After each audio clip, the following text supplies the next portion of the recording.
Hello, my name is Hussain.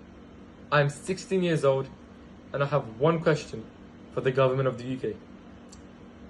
That question is, how is an absconder, a fugitive on the run, a person with multiple corruption cases against him, Abid Sher and his family, allowed to stay in the UK and evade all consequences that they should be facing in Pakistan? I believe it's completely unfair how a person from a poorer country such as India, Pakistan, Afghanistan, Bangladesh, many more, come to the United Kingdom in search for a better life for themselves and their family. How are they deported?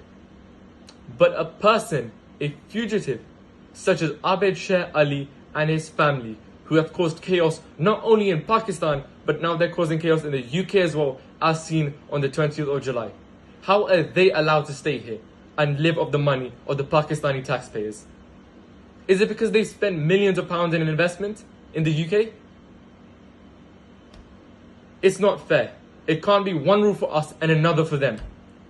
So I ask the government, please take necessary action against Abid Sher and his family.